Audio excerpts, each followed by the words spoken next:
আমি কোন অপরাধে গ্রেপ্তার হয়েছি জানেন? আমি গ্রেপ্তার হয়েছি যে অপরাধে, প্রথম মামলা আমার সাভার ফুলবাড়িয়া বাস স্ট্যান্ডে হামলার মামলা। আমারও তখন জিজ্ঞেস করে, আমি বলছি ফুলবাড়িয়া আমার জীবনে প্রথম শুনছি। আর সৌভাগ্যবশত তখন পর্যন্ত আমার সাভারে যাওয়া হয় নাই। কি বলছি বলেন? তখন পর্যন্ত আমার সাভারে যাওয়া হয় নাই। অথচ ওই মামলা ক্রস ফায়ারের জন্য রেডি করছে আমাদের সকালবেলা। আপনাদের তো জানা ধারণাই নাই, বলি নাই কখনো। ক্রস ফায়ারের নিয়ম কি? সকালবেলা কি বলে জানেন? রেডি হও, গোসল করো, আয়নাঘর থেকে গোসল করো। গোসল করছে, রেডি হও, রেডি হয়েছে। এর অর্থ শেষ। এর অর্থ কি? এই সকালবেলা উঠাবে গাড়িতে, সারা দিন ঘুরায়, সারা দিন সারা রাত ঘুরায়, ঘুরাইতে ঘুরাইতে ঘুরাইতে ঘুরাইতে চোখ বাঁধা, হাত বাঁধা, পা বাঁধা, কিছুই জানে না সে। রাত 2টা বাজে, বাস গাজীপুরের কোন জঙ্গলে ঢুকায় দিছে। যাও যাও যাও, চলে যাও। তো জঙ্গলে ঢুকেছে, 50 গজ সামনে গেছে, পেছন থেকে গুলি করে দিছে। পরের দিন পত্রিকা, ক্রস ফায়ারে তিনি নিহত। এই ছিল সব নাটক। কি ছিল বলেন? যেদিন এভাবে আমারও বলছে উঠেন, রেডি হন, কি ছিল সকালবেলার ওই অবস্থা? শুধু আল্লাহরে কইছি, এক কথা বলছে, আল্লাহ চলে তো যাবো, শুধু আব্বার কাছে, শুধু আমার মৃত্যুর শাহাদাতের সংবাদটা শোনা দিও আল্লাহ। কমপক্ষে আমি মারা গেছি এই কথাটা আমার পরিবারের কাছে শোনা দিও, এই সংবাদটা দিয়ে দিও আল্লাহ। শুধু এক টেনশন করছিলাম যে আব্বার কি হবে। আল্লাহ আব্বার খবরকে জান্নাতে টুকরো বানিয়ে দেন। কি দোয়া করছে সেদিন আব্বা, আল্লাহই জানে। সেদিন হয়তো দোয়া করছে, আল্লাহ তারা এই জালেমদেরকে যেন এই দেশে আর কখনো ফেরত না দেয়। আসবে না ইনশাআল্লাহ, বলেন ইনশাআল্লাহ, বলেন ইনশাআল্লাহ। যেন আমাদের রক্ত ভুলবেন না, আমাদের কোরবানি ভুলবেন না। প্রতিটা টর্চার সেল থেকে সারা রাত চিৎকারের আওয়াজ আসতো, পিটাতে পিটাতে পিটাতে থকে গেছে এক একজন। এরপরে করছে কি, তার বিবিকে উঠায় নিয়ে আসছে, বিবিকে উঠায় নিয়ে পাশের রুমে বিবিকে পিটাতে শুরু করছে। বিবিকে কেন পিটাইতো? বিবি চিৎকার স্বামী শুনতো, স্বামীর চিৎকার বিবি শুনতো। এভাবে করছে। পৃথিবীর কোন জালেমকে রব ছাড় দেয়, ছেড়ে দেয় না। পৃথিবীর সব জালেম, কোন জালেমকে রব ছাড় দেয়, ছেড়ে দেয় না। বলেন রব কি দেয়? রব ছাড় দেন, ছেড়ে দেন না। কত টন চোখের পানির বরকতে, কত টন রক্তের বরকতে আপনারা স্বাধীন, আল্লাহ ছাড়া কেউ জানে না। কত কোটি কোটি চোখের পানি, চোখের পানির পরিবর্তে খুন আসা গেছে। খুন, কি পরিমাণ চোখের পানি গেছে, কি পরিমাণ রক্ত ঝরছে।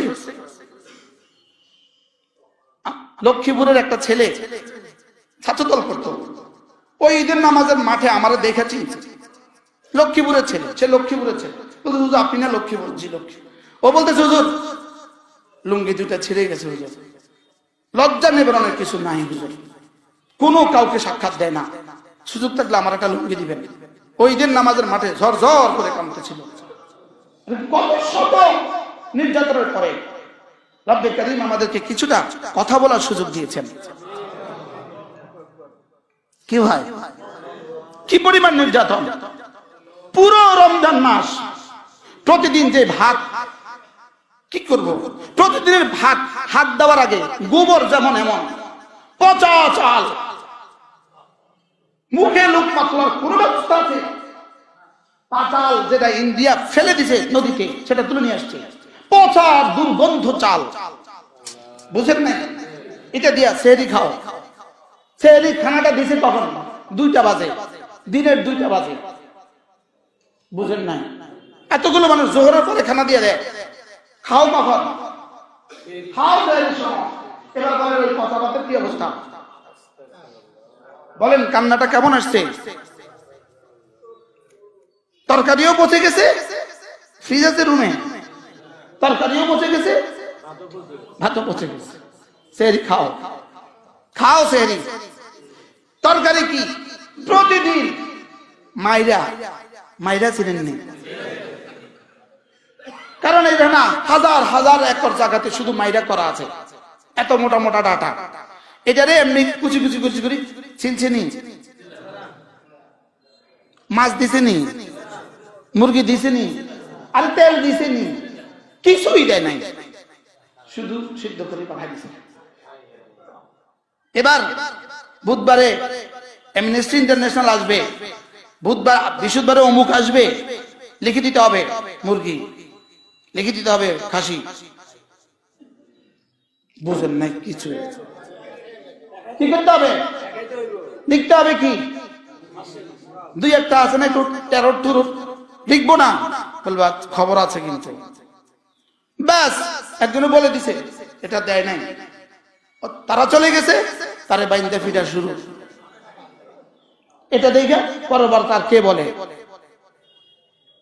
কত কোরবানির পরে স্বাধীন হয়েছেন। এই জন্য আর কোন দুর্নীতি যেন এদেশে ফিরে না আসে, এদেশের জন্য আর কোন দুর্নীতি ফিরে না আসে, এদের জন্য আর যেন স্বৈরাচার এদেশে ফিরে না আসে। আল্লাহ আমাদের সকলকে বুঝ দান করেন। মনে কষ্ট পেয়ে গেছেন, এই জন্য সূরাটা তেলাওয়াত করছি। কি তেলাওয়াত করছি?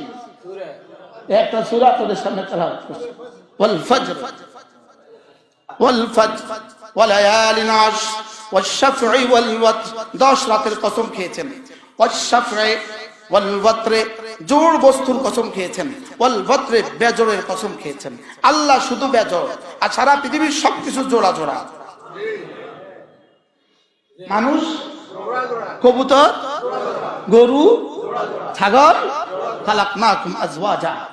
যাই হোক, ওয়াশ শাফঈ জোড়ের কসম, ওয়াল ওয়াতর বেজোড়ের কসম।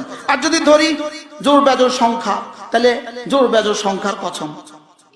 কি এটা আলোচ্য বিষয় না, এটা হলো শুধু আল্লাহ পাকের সফর। ওয়াল ফজরে ওয়া লায়ালিন আশরে ওয়াশ শাফঈ ওয়াল ওয়াতর ওয়াল লাইলি ইযা ইয়াসরি। রাতের কসম, রাত যখন চলে, রাত যখন কি, রাত চলে না চলে না, দিন চলে না চলে না চলে। বলে এটা প্রশ্ন আছে, যেটা নিষ্প্রাণ কোন দেহ চলে, নিষ্প্রাণ কোন বডি চলে? রাত নিষ্প্রাণ চলে, দিন নিষ্প্রাণ চলে। সুবহানাল্লাহ বলে না? আরে নিষ্প্রাণ লেকিন চলে, প্রাণ নাই লেকিন কি প্রাণ? কি জড় পদার্থ না জীব পদার্থ? জড় পদার্থ। দিন জড় না জীব? জড়, কিন্তু চলে। নিষ্প্রাণ লেকিন লেকিন নিঃশ্বাস নেয়। সুবহানাল্লাহ বলে, নিষ্প্রাণ লেকিন কি না। এরপর আল্লাহ তাআলা বলেন কসম খেয়ে, ফজরের কসম খেয়ে বললাম। 2 নাম্বার 10 রাতের কসম খেয়ে বললাম। 3 নাম্বার জোড়ের কসম খেয়ে বললাম। 4 নাম্বার বেজোড়ের কসম খেয়ে বললাম। 5 নাম্বার রাতের কসম খেয়ে বললাম। এরপরে কি বললাম এটা নাই, কি বললাম এটা মাহজুফ, এটা উজ্জ্বল। এটা কি? এটা উজ্জ্বল। আজীব বিষয়, এতটা কসম খেয়ে কি বলবেন এটা উজ্জ্বল। এটা কি? আল্লাহ তাআলা বলেন আমি কি বলতে চাই তুমি বুঝে লও। সুবহানাল্লাহ বলেন। আমি বললাম আল্লাহ, মুফাসসিরিন বলেন কি উজ্জ্বল? আল্লাহ তাআলা কসম খেয়ে বলেন আমি ওয়াল ফজরে, ফজরের কসম খেয়ে বললাম। ওয়া লায়ালিন আশর, 10 রাতের কসম খেয়ে বললাম। আমি না বেজোড়ের কসম খেয়ে বললাম, আমি না জোড়ের কসম খেয়ে বললাম, আমি না রাতের কসম খেয়ে বললাম। নিশ্চয়ই নিশ্চয়ই আখিরাত হবেই হবে, জাযা আর সাজা হবেই হবে। আখিরাত হবেই হবে, জাযা আর সাজা হবেই হবে। জাযা মানে পুরস্কার, সাজা মানে শাস্তি। জাযা আর সাজা হবেই হবে। বলেন জাযা আর সাজা হবেই হবে, জাযা আর সাজা হবেই হবে। এটা বলে নাই, এটা রেখেছেন উজ্জ্বল। এবার রব বলেন জাযার সাজা যে দুনিয়াতেও কিছু হবে। উদাহরণ শুনবা? এইটা দেওয়ার জন্য আজকের ওয়াজ। আলম তারা কাইফা ফাআলা রাব্বুকা বিআদ ইরম যাতিল ইমাদ التي لم يخلق مثلها في البلاد وثمود الذين جابوا الصخر بالواد وفرعون ذي الأوتاد الذين طغوا في البلاد فصب عليهم ربك سوط فأكثروا فيها الفساد فصب عليهم ربك سوط عذاب আল্লাহ তাআলা বলেন আমি কসম খেয়ে বলছি যার সাজা হবেই হবে। দেখো না আমি কওমে আদের সাথে কি আচরণ করেছি, কওমে সামুদের সাথে আমি কি আচরণ করেছি, ফিরআউনের সাথে আমি কি আচরণ করেছি, কওমে লূতের সাথে আমি কি আচরণ করেছি। দেখো না এরা ফাকতারু ফিহাল ফাসাদ, পৃথিবীতে বেশি ফাসাদ করছে, বেশি ফাসাদ করছে আসাদে, সবচেয়ে বেশি ফাসাদ করছে আসাদে। বাশার আল আসাদ 100টা ফিরাউন যা করে নাই বাশার আল আসাদ তার চেয়ে বেশি করছে। কি পৃথিবীতে এরপরে 2 নাম্বার উইকেট যিনি পালিয়ে গেছেন তিনি। আগামী প্রজন্ম ইতিহাস লিখবে, ইতিহাস, এই ইতিহাসের মধ্যে নাম লিখবে জালেমদের নামের তালিকাতে তিনার নামও উঠে যাবে। আলহামদুলিল্লাহ 2024 সাল পৃথিবীর জন্য সুখকর। 2024 সালে পৃথিবীর 2 জালেম পালাইছে। 24 সাল পৃথিবীর জন্য বড় কি বাশার আল আসাদ এক টানা 2000 সন থেকে 2024 সাল পর্যন্ত 24টা বছরে সে 5 লক্ষ মুসলমানকে হত্যা করেছে। কত লক্ষ মুসলমান? 5 লাখ মুসলমানকে হত্যা করছে। 1,20,00,000 মুসলমানকে সিরিয়া থেকে তাদের ঘর বাড়িগুলো ভেঙে দিয়ে তাদেরকে সিরিয়া থেকে বাস্তুচ্যুত করেছে, ঘর হারা করেছে, বাড়ি হারা করেছে। 1,20,00,000 মানুষকে এরা খোলা আকাশের নিচে মরুভূমিতে আর পাশের দেশগুলোতে রাত যাপন করতো আর দিন যাপন করতো। 2 যুগ 2011 সাল থেকে 24 সাল পর্যন্ত পুরো সময়টাই উদ্বাস্তু, 1 কোটি উদ্বাস্তু মুসলমান শুধু বাশার আল আসাদের ষড়যন্ত্র। শেষ তক রব্বে কারীম বলেন আমি ছাড় দেই ছেড়ে দেই না। রব বলেন আমি ছাড় দেই ছেড়ে দেই না। আমি ফিরাউনকে ছাড় দিয়েছি ছেড়ে দেই নাই, কারুনকে ছাড় দিয়েছি ছেড়ে দেই নাই, কওমে আদকে ছাড় দিয়েছি ছেড়ে দেই নাই, কওমে সামুদকে ছাড় দিয়েছি ছেড়ে দেই নাই। রব বলেন জানো তোমরা কওমে আদ আর কওমে সামুদ কেমন ছিল জানো? আল্লাতী লাম ইউখলাক মিসলুহা ফিল বিলাদ, এদের চেয়ে শক্তিধর রব বলেন যিনি বানিয়েছেন তিনি বলেন এদের চেয়ে শক্তিধর পৃথিবীতে আর কাউকে আমি বানাই নাই। আমার সচক্ষে দেখা কওমে আদ আর কওমে সামুদের বস্তি আমরা দেখছি।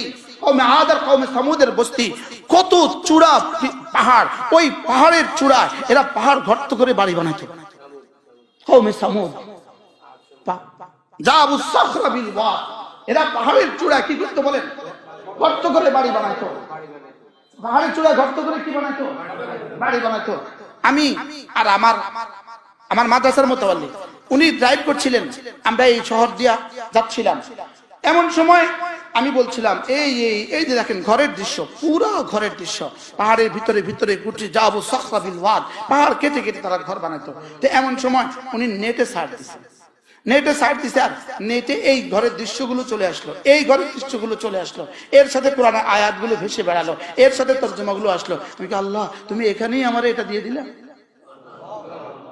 কি হয়? কিন্তু নিচে দিয়া কমেন্ট বক্সে একজনের কমেন্ট করছে সব মিথ্যে কথা।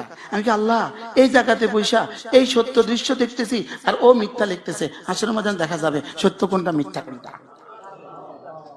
কি কমেন্ট লিখতে তো কোনো কষ্ট হয় না, শুধু লিখে দিলে হয়। বুঝেন নাই কথা? এবার দেখেন আলাম তারা কাইফা ফাআলা রাব্বুকা বিআদ, আপনি কি দেখেননি আদ জাতির সাথে আপনার রব কি করেছে? আদ জাতির সাথে আপনার রব কি করেছে? ইরম যাতিল ইমাদ, ইরম আদ হযরত নূহ আলাইহিস সালামের বংশধরদের মধ্যে এক জালেমের নাম ছিল আদ। কি নাম ছিল? তার দাদা ছিল এরাম। তার দাদা ছিল কি? এরাম। এরামের বাপ ছিল সাম, আর সামের বাপ ছিল হযরত নূহ। নূহ আলাইহিস সালামের ছেলে ছিল কি? সাম। সামের ছেলে ছিল কি? এরাম। এরামের নাতি হলো আদ। এরামের নাতি হলো কি? আদ। এই আদ গোত্র আল্লাহ তাআলা বলেন আপনি কি আদ গোত্রের কথা শুনেন নাই? এরাম জাতির কথা শুনেন নাই? এরা কেমন ছিল? জাতিল ইমাদ, এরা ছিল এক একটা খুঁটির মতো। ওই যে আমাদের কি বলে বিশ্ব রোডে ইয়া বানা, ফ্লাইওভার বানা, খুঁটি দেয়, দেখছেন নি? হ্যাঁ খুঁটি দেয়, দেখছেন না? আপনি কি বলবেন এই খুঁটির মতো আর কাউকে আর পৃথিবীতে কোনো খুঁটি নেই? এটা বলতে পারবেন আপনি? পদ্মা সেতুর খুঁটি কেমন আপনি কি বলতে পারবেন? এর চেয়ে বড় কোনো খুঁটি নাই, এর চেয়ে বড় শক্তিধর আর কেউ নাই। আর আল্লাহ তাআলা কওমে আদকে বানায়া বলছে লাম ইউখলাক মিসলুহা ফিল বিলাদ, এদের মতো শক্তিধর আমি আর কাউকে বানাই নাই। কেমন ছিল শক্তি? রব নিজে ঘোষণা দিয়েছেন কত শক্তিধর। আনতুম আশাদ্দু খালকা, আল্লাহ বলেন তোরা বেশি শক্তিধর না যাদেরকে ধ্বংস করে দিয়েছি ওরা বেশি শক্তিধর? ওরা কত শক্তিধর? কি আর তোমার তো একটু দৃষ্টি হইলে তুমি শেষ, একটু জ্বর হলে তো তুমি শেষ। বলে না, বুঝে না কথা। তুমি যে একটু জ্বর হলে তুমি কি, জ্বর হলে তো তুমি শেষ। ওরা নীল নদে ঢুকতো তো নীল নদে হাঁটু পর্যন্ত পানি, আর নীল নদের পানি হাঁটু পর্যন্ত। এবার হাত দিছে, হাত দিয়ে মাছ ধরছে, এবার মাছ সূর্য দিছে, নরম করছে, খেয়ে ফেলছে। শক্তি কেমন, লম্বা কেমন? যদি আবার কখনো সুযোগ হয় বলবো ইরামাদাতিল ইমাদ আল্লাতী লাম ইউখলাক মিথলুহা ফিল বিলাদ, যাদের মতো আর কাউকে বানানো হয় নাই। এবার বলে ওয়া ফিরআউন যিল আওতাদ, আর ফিরআউন যিল আওতাদ কি লোকওয়ালা, পেরেকওয়ালা। ফিরআউন ধরে নিয়ে আসতা মাঠে শুইয়ে দিত, এই হাতের মধ্যে পেরেক ঠুকে দিত, এই হাতের মধ্যে পেরেক ঠুকে দিত, এই পায়ে পেরেক ঠুকে দিত, এই পায়ে পেরেক ঠুকে দিত, এবার রোদে ফেলে দিত, এবার মরে যেত। এজন্য ফিরআউন হলো যিল আওতাদ। ১.৫ লক্ষ নারী পুরুষ বাশারের কারাগার থেকে মুক্তি পেয়েছে। কত লক্ষ? ১.৫ লক্ষ নারী পুরুষ। বলেন জালেম কত বড় জালেম ছিল, লেকিন শেষ তক থাকতে পারছে? হ্যাঁ, গত ওই দিন কিবারে পালাইছে? ৭ তারিখ রাতে, ৭ তারিখ দিবাগত রাত এশার নামাজ পড়ে, আমার মাহফিল ছিল যেখানে, আমি এশার নামাজ পড়ে গাড়িতে উঠছি। আমার ড্রাইভার আর খাদেমকে আমি বলছি এই শোনো 10 বার সূরা ইখলাস পড়ো, যেন সূরা ইখলাস শেষ হওয়ার আগে বাশারের পতনের খবর আসে। আল্লাহই জানে রব কি কাহিনী করলো। পড়লো, ওরাও পড়ছে, আমিও পড়ছি, ধ্যানের সাথে পড়তে থাকছি। যাই স্টেজে বসছি, পিছন দিয়ে একজন এসে কানে কানে বলতেছে হযরত বাশার আল আসাদ পালাইছে। আল্লাহু আকবার বলবেন না? কি ভাই, ইনশাআল্লাহ পরবর্তী উইকেট বলেন ইনশাআল্লাহ, বলেন ইনশাআল্লাহ। আজকে সংবাদ চলে আসে তো কেমন হবে?